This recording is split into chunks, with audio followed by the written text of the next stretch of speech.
മാന്യ സദസ്സിന് വന്ദനം. 2025 ക്രിസ്ത്യാനികളായ നമ്മുടെ ജീവിതത്തിൽ സുഹൃതം നിറഞ്ഞൊരു വർഷമാണ്. ഒരു മഹാജൂബിലി വർഷത്തിലൂടെ നാം കടന്നുപോയിക്കൊണ്ടിരിക്കുകയാണ്. പ്രത്യാശയുടെ തീർത്ഥാടകരായി സ്വർഗം ലക്ഷ്യം വെച്ചുകൊണ്ട് നാം മുന്നോട്ട് പോവുകയാണ്. എങ്കിലും സംഘർഷഭരിതമായ ഒരു കാലഘട്ടവും കൂടിയാണിത്. പ്രത്യേകിച്ച് ഭാരത സഭയിൽ ക്രൈസ്തവർക്ക് നേരെയുള്ള അപക്വമായ കടന്നുകയറ്റം, സന്യസ്തർക്ക് നേരെയുള്ള അനാവശ്യ ഇടപെടലുകൾ, മതപീഡനങ്ങളും യുദ്ധങ്ങളും മാറാരോഗങ്ങളും നമുക്കിന്ന് വലിയ വെല്ലുവിളി ഉയർത്തുന്നുണ്ട്.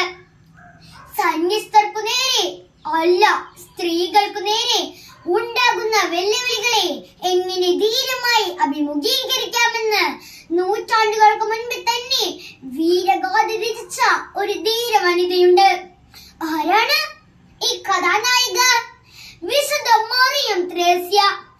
അതെ, 1876 ഏപ്രിൽ 26 പുത്തൻചിറയിൽ ഭൂജാതയായ മങ്കിടിയൻ ത്രേസ്യയാണ് പിന്നീട് വിശുദ്ധയുടെ തൂവെള്ള വസ്ത്രം ധരിച്ചത്. ലൂക്ക 1:38.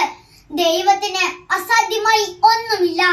ഈ തിരുവചനത്തിന് ആമീൻ എന്ന് നൽകിയ പരിശുദ്ധ മാതാവിന്റെ കൈപിടിച്ചാണ് മറിയം ത്രേസ്യ ദൈവിക പുണ്യങ്ങളിലേക്ക് ഊളിയിട്ടിറങ്ങിയത്. തമ്പുരാൻ നൽകുന്ന സഹനങ്ങൾ സമ്മാനമായി കരുതി അടിപ്പതറാത്ത വിശ്വാസത്തോടു കൂടി നിലകൊണ്ടവരാണ് മറിയം ത്രേസ്യ. തന്റെ ഇഷ്ടാനിഷ്ടങ്ങൾ കർത്താവിന്റെ കുരിശിനോട് ചേർത്ത് സ്വയം ഒരു ബലിവസ്തുവായി മാറാൻ അവൾക്ക് കഴിഞ്ഞു. അതിനാകട്ടെ മാർഗദീപമായി നിന്നത് പരിശുദ്ധ മാതാവും വിശുദ്ധരുമാണ്. ക്രിസ്തുവിനെ കൂടാതെ സമ്പന്നയായിരിക്കുന്നതിനേക്കാൾ ക്രിസ്തുവിനെ പ്രതി ദരിദ്രയാകാൻ ആഗ്രഹിച്ച് ജീവിച്ച വ്യക്തിയാണ് എന്റെ ഇഷ്ട കഥാപാത്രമായ മറിയം ത്രേസ്യ അമ്മ. അമ്മ എനിക്ക് പറഞ്ഞു തന്ന കാര്യമുണ്ട്. പണ്ട് സ്ത്രീകൾ അകത്തളങ്ങളിൽ തളയ്ക്കപ്പെട്ട് കഴിഞ്ഞിരുന്ന ഒരു കാലം. അന്ന് ചങ്ങലക്കെട്ടുകൾ പൊട്ടിച്ചെറിഞ്ഞ് പൊതുരംഗത്ത് വന്ന് സ്നേഹത്തിന്റെയും സേവനത്തിന്റെയും മാതൃക നൽകിയ ഒരു വിശുദ്ധ വനിതയാണത്രേ മറിയം ത്രേസ്യ. ഇന്ന് സ്ത്രീ ശാക്തീകരണം ഏറെ കൊട്ടി ആഘോഷിക്കപ്പെടുന്ന ഒരു കാലഘട്ടമാണ്. പക്ഷേ നൂറ്റാണ്ടുകൾക്ക് മുൻപേ സ്ത്രീകളുടെ ശാക്തീകരണത്തിനു വേണ്ടി ജീവിതം ഒഴിഞ്ഞു വെച്ചവളാണ് മറിയം ത്രേസ്യ.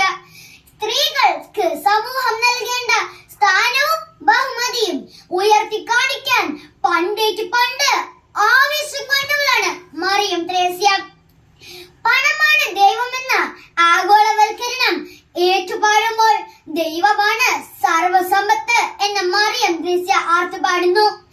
എവിടെയായിരുന്നാലും പുണ്യം ചെയ്യാൻ ആഹ്വാനം ചെയ്തുകൊണ്ട് പുത്തൻചിറയിലേക്ക് ഏവരെയും മാടി വിളിക്കുന്ന ആ കബറിടം നാൾക്കുനാൾ പ്രസക്തമാവട്ടെ എന്ന് പ്രാർത്ഥിച്ചുകൊണ്ട് നിർത്തുന്നു.